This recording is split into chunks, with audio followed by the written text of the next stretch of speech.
Salut tout le monde, c'est la Emiana. Aujourd'hui on se retrouve pour une petite vidéo tag, ça fait longtemps. Donc petit tag pour Halloween, c'est le tag de Zazu, donc qu'elle a créé cette année. Pour le coup, je le trouvais très intéressant, donc je me suis dit que ça pourrait être cool de vous faire une vidéo dessus. Pour accompagner ce petit tag, j'ai choisi de faire un saccage de Disney, parce que je me disais que c'était très adapté comme c'est des colos d'horreur, ça ira bien avec l'ambiance du tag, on va dire, et puis l'ambiance de la période surtout dans laquelle on est. Je m'excuse d'avance pour ma voix, je suis toujours un petit peu enrouée, ça va un petit peu mieux, je pense que vous l'entendez, c'est pas pour ceux qui ont suivi un petit peu, mais bon, voilà. J'espère que c'est pas trop désagréable à écouter. Voilà. Donc pour le coup, on va commencer le tag. Je vais commencer, donc ce que je fais toujours quand je commence un saccage, bon déjà choisir le personnage. Ici en l'occurrence c'est Ellie en live qui m'a choisi Bourriquet. Et je commence d'abord, avant même de commencer à gribouiller on va dire, je commence par regarder des images d'inspiration. Là en l'occurrence pour Bourriquet j'étais inspirée par un thème pas super fun, mais c'est vraiment ce à quoi Bourriquet me fait penser. La dépression, voilà. Donc du coup je suis allée regarder un petit peu tout ce qui se faisait au niveau de l'art à ce niveau-là pour vraiment représenter ça.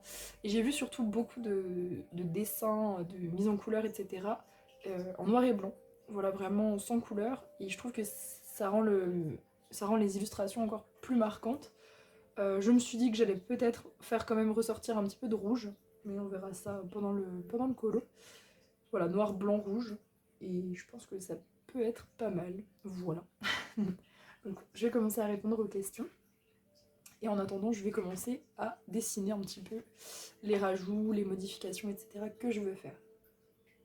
Alors, première question. Crois-tu aux phénomènes paranormaux? Ça, j'ai envie de dire oui. Je crois aux phénomènes paranormaux.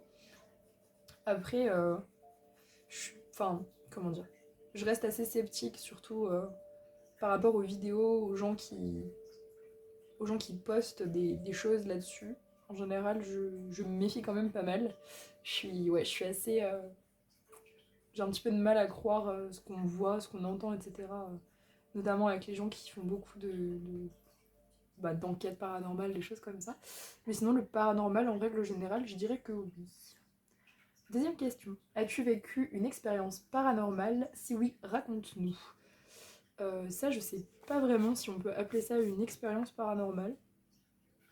Parce que ça pourrait s'expliquer par tout un tas de choses. Hein, quand je vous dis que je reste sceptique, même par rapport à ce que je vis, voilà, je reste quand même... je vais pas tout de suite interpréter le moindre truc comme quelque chose de paranormal. Mais quand j'ai emménagé, donc j'étais toute seule, j'avais pas encore monsieur qui vivait avec moi. Et c'est vrai qu'il arrivait très souvent que je me fasse réveiller par des bruits dans mon appartement. Voilà, un peu creepy. Et ça arrivait très souvent aussi que... Ah, parce qu'en fait, il faut que je vous explique. En gros, ma chambre et mon salon sont séparés par une petite pièce qui nous sert de dressing. Et dans cette petite pièce, donc le mur qui sépare ma chambre du dressing, il y a une fenêtre. Voilà, ça n'a aucun sens, mais il y a une fenêtre entre mon dressing et ma chambre. Ce qui fait que, donc à l'époque, j'avais pas camouflé cette fenêtre, ce qui fait que n'importe qui pouvait me regarder quand j'étais en train de dormir. Voilà, très creepy. Et donc là n'est pas la question, personne ne m'a regardé dormir, je vous rassure. Mais du coup, ce qui s'est passé, c'est qu'une nuit, j'ai été encore réveillée par un bruit dans mon appart. Et là, je me suis rendu compte que la lumière du salon était allumée. Et c'était peut-être... Enfin, en fait, j'avais eu le bruit et la lumière à peu près en même temps. Et du coup, vu qu'à cause de cette fenêtre qui était entre ma chambre et le dressing, je vois direct quand il y a la lumière qui est allumée pour le coup. Ça fait vraiment un gros rayon lumineux au niveau de ma chambre, donc je peux pas ne pas le voir en fait si quelqu'un allume, sachant qu'en plus j'ai un sommeil très très léger. Donc du coup à ce moment-là j'avais quand même un peu peur, mais ça commençait à me saouler, donc du coup je me suis levée, je suis allée voir. Et évidemment il y avait personne, ma porte était bien fermée à clé, donc pas de... voilà, personne n'était rentré de force ou quoi, enfin bref. un peu bizarre. Donc du coup voilà, pas mal de phénomènes comme ça. Et ces phénomènes, ils ont duré les quelques mois que j'ai passé au début dans mon appart toute seule. J'avais aussi pas mal d'objets qui se déplaçaient. Donc peut-être évidemment que c'est moi qui n'ai pas de tête, c'est fort probable. Mais c'est vrai que j'avais beaucoup de choses qui bougeaient, Enfin, j'avais l'impression que ça disparaissait, que ça changeait de place. Enfin, j'avais un peu l'impression de devenir dingue. Et j'ai fait dans mon appartement pas mal de paralysie du sommeil. Chose que je n'avais pas du tout l'habitude de faire avant de venir ici. Donc j'ai commencé à expérimenter les paralysies du sommeil. Pour ceux qui ne savent pas, c'est en fait quand vous êtes bloqué, vous êtes dans un état entre le sommeil et l'éveil, mais vous êtes bloqué dans votre corps, en fait vous pouvez pas bouger. Sauf que le cerveau il est encore un petit peu en mode rêve, donc du coup ça arrive souvent qu'on a des hallucinations à ce moment-là, comme des rêves, mais du coup on se sent quand même réveillé, enfin vous voyez ce que je veux dire. Et du coup j'en avais fait une de paralysie du sommeil tout au début, vraiment où j'ai emménagé, donc probablement à cause du stress aussi, du déménagement je pense. Où en fait j'entendais des espèces de grelots en fait dans ma chambre autour de mon lit, donc le bruit passait vraiment d'un côté à l'autre de mon lit. J'avais pas de chat à l'époque, hein, donc il n'y avait pas de jouets par terre ni rien. Euh, et du coup, enfin voilà, ça a duré un petit moment comme ça, enfin un petit moment. En réalité, je crois que les paralysies du sommeil c'est très court, mais on a l'impression que ça dure très longtemps. Quand il se passe des trucs creepy, on a l'impression que ça dure longtemps. Mais en réalité, c'est pas si long que ça. Et donc voilà, ça grelottait, ça grelottait. Et ça a fini par se transformer en une espèce d'apparition très glauque qui montait dans mon lit, etc. Enfin, c'est souvent comme ça en fait. Les paralysies du sommeil, de toute façon, sur les personnes qui racontent, c'est très souvent des choses effrayantes qui se passent. Et c'est vrai que la première fois que ça arrive, on sait pas forcément comment sortir de la paralysie du sommeil. Donc voilà, il y avait tout un ensemble de choses qui faisaient que c'était pas le top niveau ambiance. Et du coup, j'en ai parlé à ma belle-mère de l'époque, qui en fait habitait au troisième étage de mon immeuble. Voilà, donc moi je suis au premier, et elle a habité au troisième pendant des années et des années. Et, euh, et du coup, bah, je lui ai demandé, enfin je lui ai parlé de ce qui m'arrivait, parce que je sais que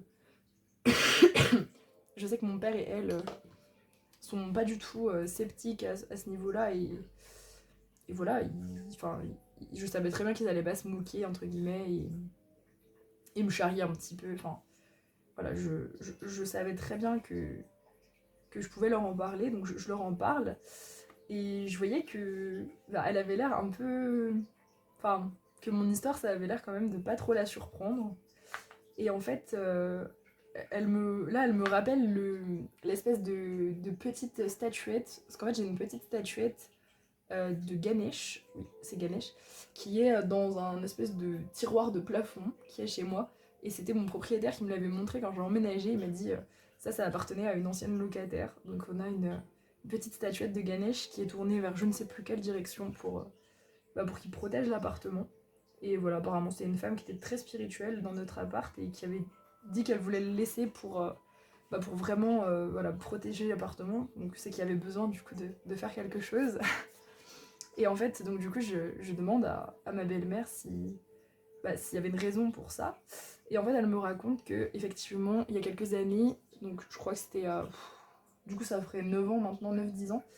Il y a 9-10 ans, il y avait un locataire là où je suis. En fait, il y a eu énormément de locataires qui ont évolué, on va dire, au fur et à mesure des années. Et ce locataire était très discret. Genre, apparemment, on n'entendait vraiment pas beaucoup parler de lui. Il paraît même que c'était un étranger. Voilà, donc franchement, voilà, c'était pas un voisin qui parlait beaucoup, parce que j'ai des voisines qui sont âgées et qui sont là depuis des années, enfin vraiment, voilà. Donc du coup, elles savent un petit peu tout ce qui se passe dans l'appartement, et pour le coup, il leur a jamais trop parlé. Pareil, avec ma belle-mère, jamais vraiment.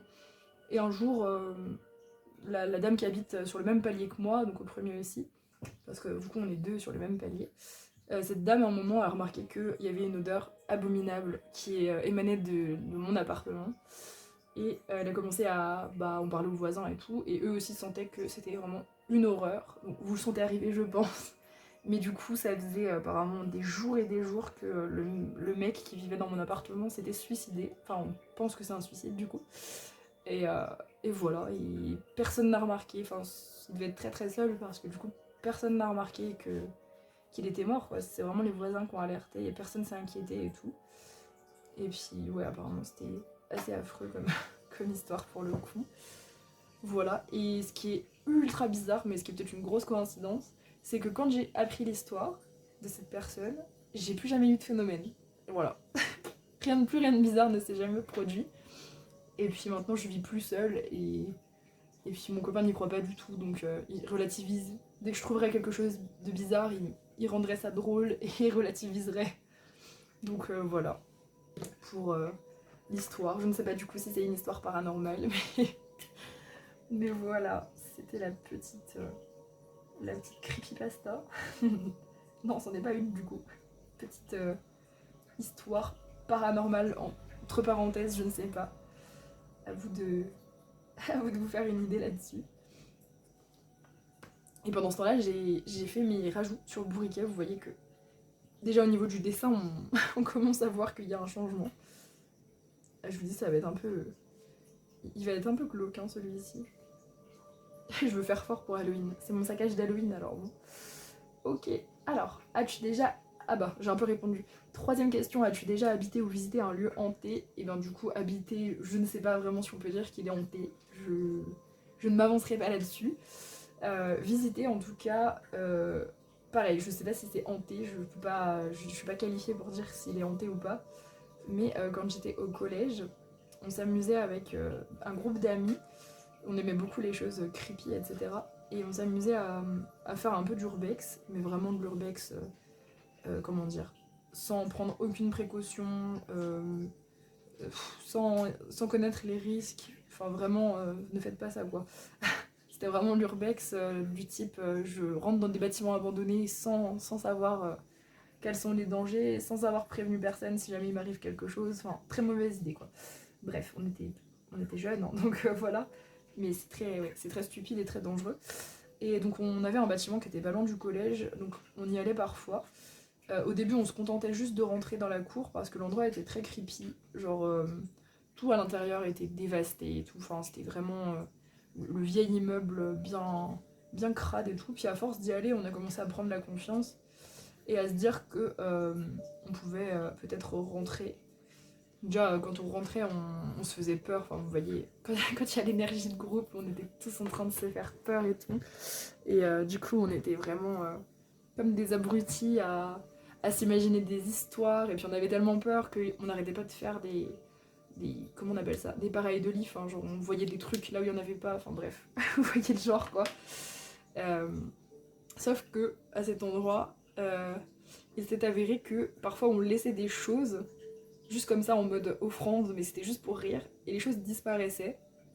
Voilà, donc on y revenait à peu près tous les jours, et il y avait des choses qui disparaissaient de cet endroit, comme si quelqu'un prenait ce qu'on donnait. C'était bizarre. On donnait pas de nourriture, hein, parce qu'on s'est dit... Enfin, genre, ça, on pourrait se dire que ça, je sais pas, ce serait quelqu'un qui squatte ou quoi. Mais non, il y a plein de trucs qui disparaissaient de ce qu'on donnait. Et en fait, de plus en plus, on s'est rendu compte, parce qu'en fait, on allait un peu plus loin à chaque fois dans la découverte, on était vraiment trouillards, donc on n'a pas tout visité d'un coup. On s'est rendu compte au fur et à mesure dans la découverte qu'il y a des trucs qui étaient trop bizarres, parce que la maison, elle avait l'air abandonnée depuis vraiment, genre, des années, mais vraiment des années, quoi. Et il y avait quand même des factures et tout. Et donc on a commencé à mener l'enquête, entre guillemets, et les factures dataient pas d'il y a si longtemps. Donc on trouvait ça trop bizarre. Donc on a vraiment mené l'enquête, on fouillait pour essayer de trouver des factures, des choses, enfin des informations sur ce qui aurait pu se passer et tout. Et, et donc vint le dernier jour où on y allait clairement parce qu'on a eu la frousse de notre vie. On y retourne une énième fois. Et là on était vraiment prêts à y aller jusqu'au bout, à tout visiter les pièces qu'on n'avait pas faites, etc. On visite, donc tout était délabré, horrible, enfin vraiment tout l'appart était horrible. Et là on voit une dernière pièce où la porte était dure à ouvrir, mais on avait réussi. Je suis en train de réfléchir, je crois qu'on était entre filles, je crois pas qu'il y avait de garçons pour le coup dans notre groupe. Mais on a quand même réussi à un petit peu pousser la porte avec nos épaules pour rentrer. Et là, le truc ultra chelou, qui nous a vraiment glacé le sang, il y avait une pièce toute neuve, avec une chambre de bébé, mais vraiment toute neuve. Mais quand je vous dis toute neuve, c'est genre, ça venait d'être rénové. Et enfin, on peut se dire, les gens ils ont commencé les travaux par la chambre, mais non. Enfin, je veux dire, déjà quand tu fais des travaux, ta maison est sécurisée, et puis tu fais pas une pièce entièrement en laissant toute la maison délabrée. Enfin, là vraiment, tout était ouvert, enfin c'était vraiment l'urbex quoi, c'était une urbex en mode bâtiment vraiment abandonné. C'était pas une maison en travaux, donc incompréhensible. Sinon on y allait vraiment toutes les semaines, donc on aurait vu s'il y avait eu des travaux, et là la chambre était vraiment toute neuve. Donc on s'est littéralement tétanisé quand on a vu ça, on s'est dit mais qu'est-ce que c'est que ce bordel. Et du coup on s'est sauvés, enfin vraiment comme des gros trouillards. Et là on a entendu un énorme bruit dehors, des espèces de cris. Et en fait il y avait une dame, ça devait être une voisine, qui a entendu qu'on était dans la maison. Alors du coup on s'est tous sauvés en courant, c'était n'importe quoi. C'était vraiment l'anarchie. Et on n'y est plus jamais retourné parce que ça nous a grave fait flipper. Donc voilà, il n'y aura pas le fin mot de l'histoire, je suis désolée. Ça vaudrait le coup que j'y retourne pour voir si la maison a été rénovée depuis. Voilà, c'était... Donc je sais pas si on peut dire que le lieu était hanté, mais c'était trop bizarre. Enfin, l'ambiance était vraiment archi glauque. C'était vraiment archi glauque. Voilà, pour cette petite histoire. J'ai passé bien trop de temps sur les 3 premières questions, mais c'est les questions les plus longues, je pense. Donc, Ensuite, 4e question. As-tu déjà joué au Ouija? Non, je n'ai jamais joué au Ouija. Pour la simple et bonne raison que je pense que ça n'apporterait que de mauvaises énergies. Voilà. Je suis quelqu'un qui croit beaucoup à ce genre de choses. Donc je ne joue pas avec ça. Voilà. Et j'ai jamais joué avec ça, même en étant plus jeune. Voilà. Je sais pas si on peut dire que je suis trop prudente ou trop trouillarde, mais dans tous les cas, ça m'a jamais... Voilà, j'ai jamais eu envie de jouer à ça. C'est pas du tout... Je trouve ça stylé dans les films, mais c'est pas du tout quelque chose qui me viendrait de faire en vrai. Donc non, jamais joué au Ouija. As-tu déjà pratiqué la magie noire ou blanche? Ça c'est pareil, non.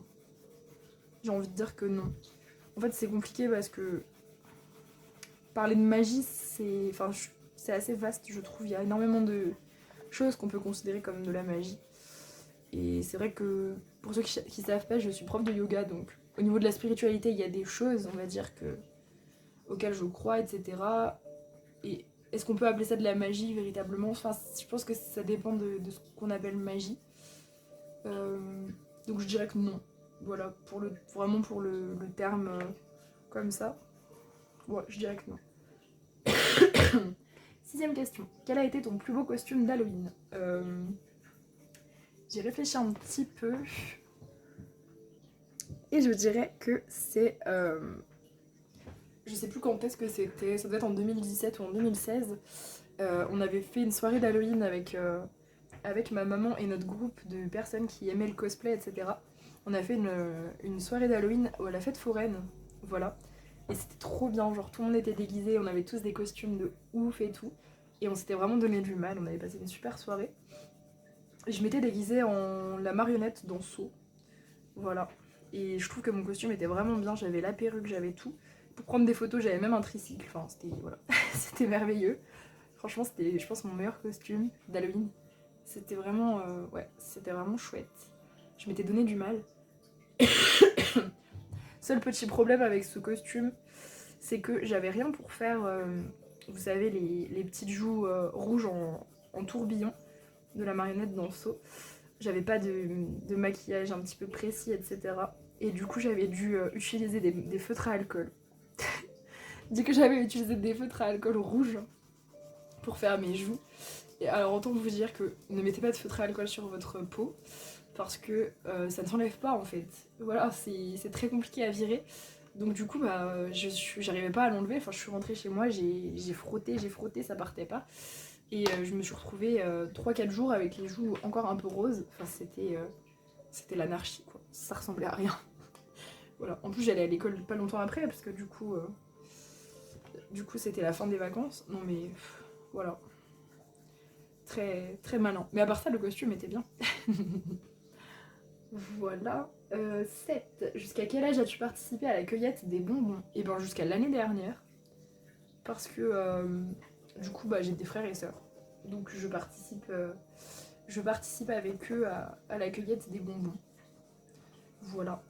Sinon moi toute seule je sais pas du tout. Je pense jusqu'à ce que j'ai Enfin, jusqu'à ce que mes frères et sœurs aient été en âge de circuler dans les rues, on va dire, donc je sais pas trop. Je sais plus exactement. Mais ouais, j'y suis toujours allée jusqu'à l'année dernière. Voilà. Aimes-tu Halloween? Si oui, pourquoi? Ouais, j'adore Halloween pour le coup. Parce que j'adore la tradition d'aller chercher les bonbons chez les gens. Je regrette juste que ce soit réservé aux enfants chez nous. Enfin, que ce soit un peu la honte entre guillemets pour des adultes. Enfin, considéré comme. Moi, je trouve pas que ce soit la honte, mais que les gens nous regarderaient bizarrement si on le faisait en étant adulte, aller chercher les bonbons, alors qu'aux États-Unis tout le monde le fait. J'aimerais bien moi que ce soit vrai. Après, je sais que c'est pas notre. Enfin, ça se fera jamais, c'est pas notre tradition, mais je trouverais ça vraiment. Enfin, j'aurais vraiment trouvé ça trop top que les gens jouent au jeu, qu'ils décorent les maisons et tout. Enfin, voilà. Vous voyez les bonnes grosses fêtes d'Halloween, comme on peut voir dans les films. Ça, j'aime beaucoup. Puis j'adore l'ambiance creepy, etc. J'adore le merch aussi d'Halloween. Toutes les décorations, tous les vêtements qu'on peut trouver qui sont vraiment dans des styles que j'aime et tout à cette période. Les collections de vêtements, enfin, vous voyez quoi, tout le merch au niveau de la fête d'Halloween. On trouve des trucs vraiment très bien. Donc j'aime beaucoup cette période. Montre-nous tes 3 livres préférés pour Halloween. Hop, je vais mettre Bourriquet de côté. Alors, j'ai fait une petite sélection. J'ai choisi en premier livre d'Halloween, j'ai choisi un Mythogoria. J'ai pris celui de Fabiana parce que je préfère celui-là à l'autre, mais l'autre est parfait aussi, celui d'Alessandro. Donc voilà, les Mythogoria, c'est l'équivalent horrifique des mythographiques. J'aime beaucoup. Voilà, c'est varié, c'est glauque, c'est vraiment beau. Enfin, les scènes sont recherchées et tout. C'est vraiment trop bien. Le seul regret, c'est le papier qui est un petit peu moins quali que celui des mythographiques. Mais franchement, à part ça, ils sont parfaits, au top du top. Il y en a vraiment pour tous les goûts en termes d'illustration. J'ai sélectionné aussi, évidemment, le Dark Art. Dark Art dans un autre genre. C'est de l'horreur aussi, mais vraiment dans un autre genre. Donc là, il est de François Gauthier, celui-ci, et on peut le retrouver dans différentes éditions. Moi, j'ai l'édition d'Hachette. J'aime beaucoup la couverture en hardback. Et là, on retrouve un style un peu différent. On retrouve des choses un petit peu de Mythogoria, mais le style est complètement différent. C'est très détaillé. J'aime beaucoup le papier pour le coup. Il est très sympa aussi. C'est un must-have, je trouve, hein, pour les amateurs d'horreur. Si vous aimez le style, foncez. Il est vraiment trop sympa. Et en dernier, dans un autre style, parce que je pense à ceux qui n'aiment pas trop l'horreur un peu trash, tout ça. Le Cute and Creepy, bien sûr. Celui-là, très connu, mais on ne le présente plus, le Cute and Creepy. Mais là, vous avez vraiment des créatures fantastiques, des petits monstres, mais tout ça dans une ambiance quand même relativement mignonne. Si vous aimez pas trop les choses violentes, etc. Bon, même si il y en a qui sont un peu gore quand même. Mais ouais, c'est quand même assez mimi. Et on retrouve vraiment tous les basiques, on va dire, d'Halloween. Hein. Vous voyez, les petites citrouilles, les petits chats noirs. On retrouve un petit peu tout ça. Et il est vraiment beau. Camilla Derico, c'est vraiment très joli ce qu'elle fait. Puis ce petit livre, en plus, c'est pas des colos qui sont très très longs si vous n'avez pas envie de passer énormément de temps sur vos colos d'Halloween si c'est pas trop votre période. Voilà. 3e livre. Là, vous avez de quoi faire pour Halloween. Montre-nous tes 3 colos d'Halloween dont tu es le plus fier. Alors, il y en a un dans le portrait Disney. Il est là. C'est le génie. Donc c'est un saccage aussi que j'ai réalisé. Et je suis très contente en fait de ce rajout que j'ai fait ici. Que je trouve vraiment creepy. Voilà, je me suis vraiment inspirée de ce que j'avais vu sur des artistes qui font de l'horreur, etc. Et je trouve que ça rend vraiment le colo très, très glauque. Voilà, je trouve qu'il est vraiment... Enfin, moi en tout cas, je trouve qu'il est réussi. Et cette créature me terrifie, voilà. Donc j'ai bien réussi le truc que je voulais faire. Je ramasse mes livres. Dans l'autre Mythogoria, j'avais fait ce colo. Et je trouvais qu'il était vraiment bien pour... Enfin, je l'avais pas du tout fait à Halloween, hein, du coup, mais... Hop. Je sais pas pourquoi, je trouve que l'ambiance de celui-là est vraiment cool. Puis j'avais adoré le faire, et il est vraiment... Je sais pas, il me met mal à l'aise en fait. Je sais pas, ça vient pas forcément de ma mise en couleur, hein, mais voilà, je trouve qu'il est très réussi. J'ai réussi à retranscrire ce que je voulais retranscrire. Et je m'étais vraiment éclatée avec le feutre à alcool et l'encre, à donner des ambiances comme ça, enfin une ambiance un peu vieux bâtiment et tout. J'avais trop aimé le faire. Et un dernier, un Kirby. Un Kirby d'Halloween. C'est vrai que je fais pas mal de colos d'horreur, alors c'est pas forcément pour Halloween que je l'ai fait. J'avais l'embarras du choix. Tac, celui-ci que j'ai réalisé ce mois-ci pour le thème d'Halloween de Julie. Voilà, celui-là j'en suis très contente et il me fait vraiment penser à l'ambiance d'Halloween. Je m'étais inspirée du film Underworld. Et voilà, on a un petit colo bien creepy. J'aimais beaucoup cette double page. Voilà. Hop, on s'y remet. Mince, j'ai perdu bourriquet. Hop. Bon, depuis tout à l'heure, je fais des dégradés avec de l'essence sans odeur. Je vous explique pas trop ce que je fais, comme je papote. Mais là, je fais rien de très intéressant. Juste, je barbouille et je remets après du crayon par-dessus. Voilà. Allez, on y retourne. Question 11. Quel type de film d'horreur tu préfères? Je préfère les films d'horreur avec des tueurs en série. Pas les films genre Vendredi 13, tout ça, hein, pas les slashers. Les slashers dans lesquels, vous savez, il y a des tueurs qui poursuivent des groupes et qui sont tous tués un par un et tout. C'est pas ça. Je parle plus des films genre, je sais pas, Hannibal Lecter. Enfin, vous voyez, des films avec un peu d'enquête, un peu de... Enfin, je sais pas trop m'exprimer. Saw aussi, Saw techniquement c'est aussi un film un peu comme ça, comme je le vois. Donc c'est des films de tueurs en série, mais c'est pas les tueurs en série qui courent après les gens pour les tuer. Même si j'aime bien aussi, hein, mais c'est pas ce que je préfère. Pour se détendre c'est bien, mais je me détends comme ça. Je vais passer pour une folle avec cette vidéo en fait. Cette fille se détend en regardant des tueurs en série dans des slashers. Bien. Bon allez, j'arrête, j'en ai déjà beaucoup trop dit. Quel film d'horreur tu n'aimes pas? Bah franchement, aucun. Aucun, parce que j'aime vraiment tous les types de films d'horreur. Je suis vraiment une très grande fan de films d'horreur. Et je suis ultra bon public pour les films d'horreur. J'aime vraiment autant les nouveaux que les anciens. Après, il y a des films qui sont vraiment pourris. Hein. Il y a des films d'horreur qui sont vraiment nuls, on va pas se mentir. Mais quand même, je passe un bon moment devant. Ça finit en film détente. Et du coup, bah, je suis quand même contente.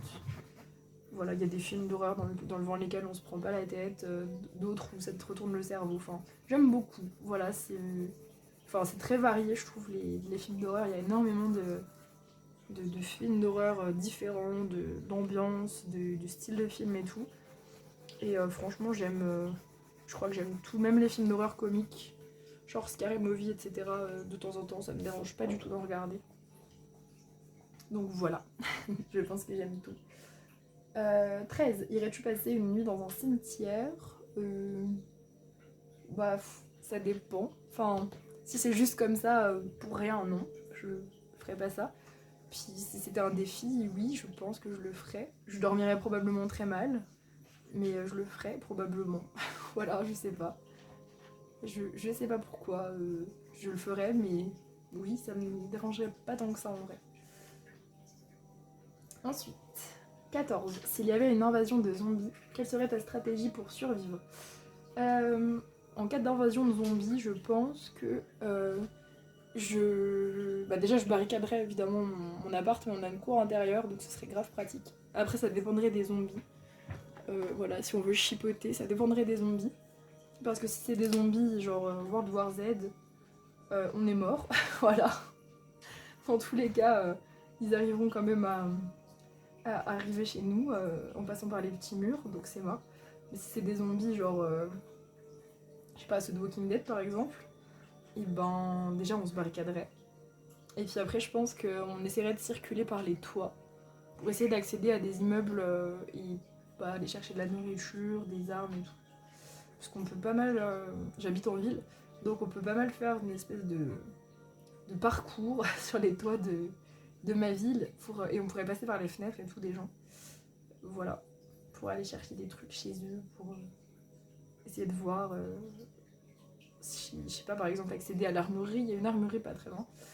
Pourquoi pas accéder à l'armurerie? Je pense à ça, voilà. Je sais pas vous, mais vous y pensez parfois, parce que moi j'y pense parfois. Premier degré, mon copain aussi. Qu'est-ce qu'on ferait s'il y avait des zombies d'un coup? Où est-ce qu'on irait je sais pas, où est-ce qu'on irait s'approvisionner, etc. Chercher des armes peut-être, voilà. Je sais pas si vous en parlez vous. Si vous en parlez pas, vous devez vous dire mais pourquoi y penser? Je ne sais pas, mais parfois ça me traverse l'esprit. Voilà, voilà. As-tu déjà regardé des séries d'horreur? Si oui, lesquelles? Alors, bien sûr, j'en ai consommé pas mal. Bah, pour en citer que quelques-unes, American Horror Story. Comme ça vous donnera des idées si vous savez pas quoi regarder comme série d'horreur. American Horror Story, très clairement, même plusieurs fois pour le coup. Penny Dreadful, ça c'est super, vraiment très très bien. Comme série, si vous êtes plus du genre créature mythique, enfin genre la créature de Frankenstein, enfin vraiment des monstres entre guillemets un peu plus clichés comme ça. Vous avez Hannibal, qui est ma série préférée sur Hannibal Lecter, et elle est vraiment franchement masterclass. Si vous aimez l'horreur psychologique et tout, c'est incroyable. Plus récemment, Dahmer, bien sûr. Puis après, il y en a énormément d'autres. Mais voilà, je vous cite que les meilleurs, en tout cas selon moi, mes préférés. Crois-tu aux légendes urbaines? Si oui, lesquelles? Non. Je pense pas. Là, comme ça, je vois pas de légendes urbaines auxquelles je crois. Vraiment pas. Je suis pas superstitieuse du tout. D'ailleurs, j'ai un chat noir. Parce que du coup, ça peut peut-être être une légende urbaine, le truc des chats noirs. Je n'y crois pas du tout. Et puis pareil pour tout ce qui est Dame Blanche, etc. J'adore écouter ces histoires, par contre. Je trouve ça très intéressant d'écouter les histoires comme ça, les légendes urbaines des villages, etc. Mais non, je n'y crois pas du tout. Mais c'est très sympa en tout cas pour se faire peur dans des soirées d'Halloween, c'est pas mal. 17. Qu'est-ce qui te fait le plus peur dans la vie? J'ai une réponse bateau et une réponse moins bateau. Ma réponse bateau, ce serait perdre mes proches. Mais je pense que... Enfin, il y a très peu de gens qui n'ont pas peur de ça, en réalité. Je pense que la plupart des gens ont peur de ça. Enfin, je sais que la plupart des gens ont peur de la mort. Moi, c'est pas la mort en elle-même, c'est le fait de les perdre. Voilà, c'est pas moi mourir, par exemple, c'est plus vraiment perdre mes proches. C'est pas le côté l'inconnu de la mort qui me fait peur, c'est le côté je les verrai plus, quoi. Enfin, vous voyez, c'est un peu égoïste, mais voilà. Et sinon, en truc un peu moins bateau, j'ai des phobies, pour le coup. Je suis quelqu'un qui a des phobies. Je suis thalassophobe, voilà. Donc j'ai la phobie des profondeurs, et c'est un peu plus compliqué que ça en réalité, mais notamment des lacs, des océans, de toutes les surfaces d'eau où je ne verrai pas le fond de l'eau. Mais la thalassophobie, ça englobe pas que ça, ça englobe aussi la peur de l'espace, la peur de notamment les bouches d'égout quand elles sont ouvertes. Voilà, oui, ça en fait partie. En fait, c'est vraiment la peur de ne pas savoir ce qu'il y a dans un espace, cette thalassophobie. C'est pas la peur de l'eau, j'ai pas peur de l'eau. Je me baigne à la piscine, mais j'ai aucun problème. C'est pas du tout la peur de l'eau, c'est un petit peu plus compliqué que ça. C'est une phobie que j'ai essayé de régler, pour le coup. J'ai essayé de faire de l'hypnose, des thérapies et tout pour essayer de régler ça parce que pour mes études, j'avais besoin notamment de me baigner dans des lacs, donc c'était très compliqué d'avoir une dispense pour une chose comme ça. Pour les phobies, c'est extrêmement compliqué. Comme voilà, c'est des dispenses qui sont données par des psys, c'est extrêmement délicat d'avoir des dispenses pour ça. Voilà, c'était vraiment délicat. Et on n'a pas réussi. On n'a pas réussi à soigner le truc parce qu'on n'a pas trouvé d'où ça venait en fait. Les phobies, il y a besoin de... Enfin, c'est plus simple de la soigner si on sait d'où elle vient. Et on n'a pas trouvé. Donc, du coup, voilà. Il n'y a pas eu le truc bête du, je sais pas, je me noie, enfin j'ai failli me noyer ou quoi. Non, non. Donc, on ne sait pas d'où ça vient. Tant pis. Bon, là, après, j'en vis bien. Hein. Maintenant que j'ai fini mes études, c'est pas quelque chose qui me handicape dans ma vie. Mais ouais, c'est vrai que ça aurait été cool de pouvoir quand même se débarrasser de ça. Et sinon, j'ai développé plus récemment une phobie des aiguilles. Voilà. Qui par contre est un peu plus handicapante parce que ça fait vite devenir... comment dire... Pour le moins de problèmes de santé, je vais vite angoisser du coup. Voilà. Parce que j'ai eu une espèce de mauvaise expérience à l'hôpital avec des aiguilles. Je vais pas vous faire de dessin. C'est horrible. Et du coup maintenant, ça me tétanise. Genre, j'ai tellement peur en fait que je tombe dans les pommes, carrément. C'est vraiment violent. La thalassophobie me fait des crises aussi, mais c'est plus rare que je me retrouve dans des situations de thalassophobie où je fais plus des crises d'angoisse pour la thalassophobie, alors que les aiguilles, vraiment, je tombe dans les pommes en fait de peur, carrément. Donc c'est ultra handicapant parce que moi j'essaie de me raisonner, j'essaie de me dire c'est rien et tout, mais enfin c'est vraiment plus fort que moi. Donc ça, il faudrait que j'essaie de travailler là-dessus. Parce qu'en plus c'est une peur assez récente, ça fait moins de 2 ans. Et ça peut vite devenir très embêtant pour le coup. Parce que j'avais pas du tout peur à la base, donc voilà. À travailler là-dessus. 18. Vas-tu passer Halloween cette année ? Non. Non, je vais pas passer Halloween cette année. Mes frères et sœurs, là, ils commencent à être un petit peu grands pour aller chercher des bonbons. Donc je vais pas retourner chez ma maman pour aller avec eux. Et moi, dans ma ville, je suis dans une grande ville, donc il y aura même pas d'enfants qui sonneront à ma porte. Donc je ferai Halloween solo chez moi. Je sais même pas si on se fera quelque chose de particulier. Je fêterai Halloween avec vous pendant le live de 10h. Voilà. Mais sinon, non. Il y aura pas d'Halloween vraiment traditionnel, quoi. Invasion extraterrestre, que fais-tu pour survivre ? C'est la 19e question. Celle-ci, ça va être un peu comme les zombies. En fait, ça va dépendre. Ça va dépendre des extraterrestres, notamment. S'ils sont gentils, s'ils sont pas gentils. Là, je pourrais pas répondre, parce qu'en vrai, je ne sais pas du tout. J'ai réfléchi aux zombies, mais pas aux extraterrestres. Là, ça va vraiment dépendre, est-ce qu'ils sont sympas avec nous, ou est-ce que c'est des extraterrestres en mode vraiment extermination. Si c'est le cas, ça va être compliqué. À mon avis, je ne survivrai pas longtemps de toute façon. Même à l'invasion de zombies, d'ailleurs. Je ferai partie des gens qui sont tués en premier, c'est presque sûr. Au moins, j'aurai peur moins longtemps. Mais c'est vrai que je serais pas un des premiers survivants. Pas du tout. Enfin, des derniers survivants, pardon. Je ne pense pas. Voilà pour ce tag. J'espère qu'il vous a plu. Allez, je vais taguer 3 personnes. Juste pour répondre à la 20e question. Du coup, je vais taguer Colorisera. Voilà. Je vais taguer Oroshiwa si tu as le temps de faire ce tag. Je sais que tu aimes beaucoup aussi tout ce qui est Halloween et tout. Et je vais taguer Miss Pondy, parce que je serais très curieuse d'avoir ses réponses. Voilà. Et puis bien sûr, tous ceux qui veulent le faire, hein, comme moi, je l'ai fait sans être tagué, go. Voilà, go faire le tag si vous fait plaisir. Je vous fais de gros bisous et on se retrouve très prochainement pour une autre vidéo.